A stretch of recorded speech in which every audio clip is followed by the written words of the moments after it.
नमस्कार मित्रांनो, आज आपण 10,000 मध्ये सीपीयू असेंबल करणार आहोत. तर चला तर आपण पाहूया ह्याच्यामध्ये काय काय यूज करणार आहे आपण ह्याच्यामध्ये ईव्हीएम चा प्रीमियम लुक देणारा कॅबिनेट विथ एसएमपीएस यूज करणार आहे. जबरदस्त असा लुक देतो हा. त्याचसोबत ह्याच्यामध्ये कुलिंग फॅन यूज करणार आहे. ईव्हीएम चा H61 चा मदरबोर्ड यूज करणार आहे. 3 वर्ष वॉरंटी सोबत हा बोर्ड येतो मित्रांनो. 8 GB ची DDR3 ची रॅम यूज करणार आहे.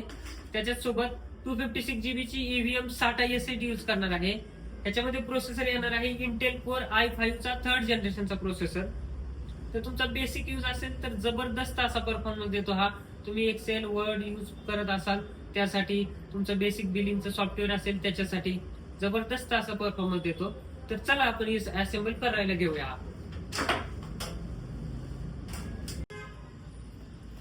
तर आपण मदरबोर्ड ठेवतोय मित्रांनो. H61 चा मदरबोर्ड येणार आहे.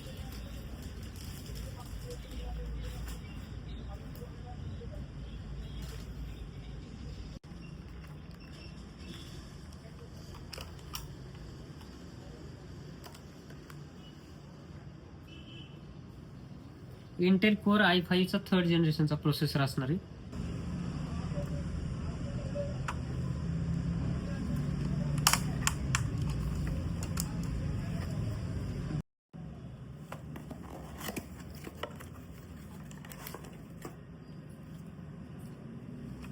कूलिंग साठी हा फॅन यूज करतोय मित्रांनो.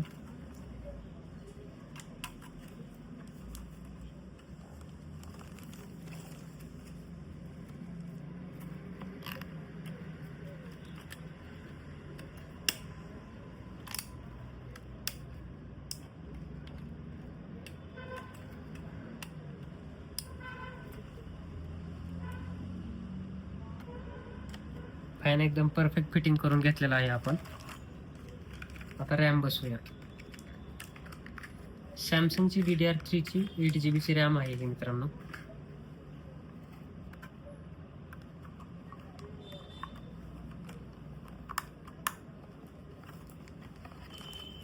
ही झाली फिटिंग. आता ह्याला आपण कॅबिनेट मध्ये फिट करूया.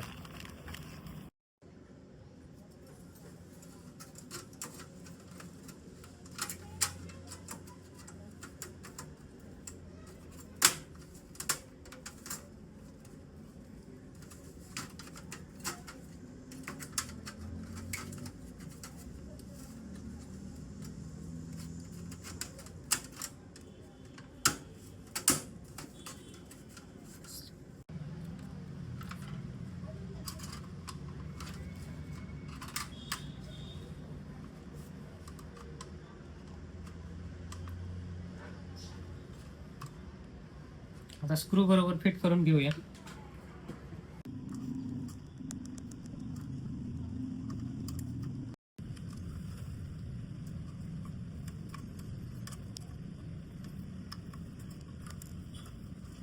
अशा प्रकारे सर्व स्क्रू आपण फिट करून घेतलेले आहे. आता कनेक्शन्स करून घेऊया आपण.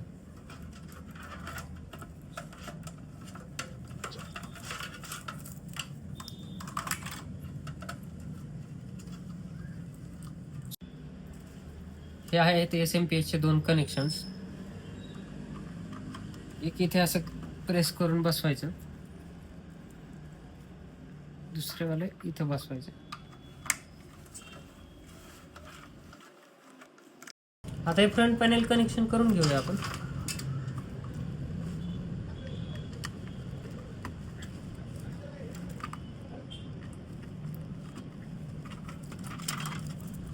तुम्ही कनेक्शन माहित नसतील तर गुगलला बघून आपण कनेक्शन करू शकता तुम्ही.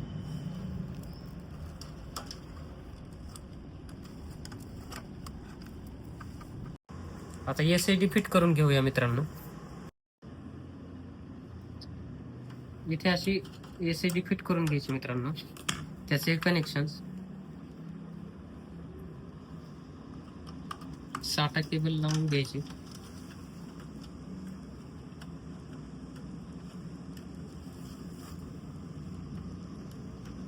पॉवर सप्लाय, हे पॉवर सप्लायचं कनेक्शन. अशा पद्धतीने सगळे कनेक्शन्स परफेक्ट झालेले आहेत.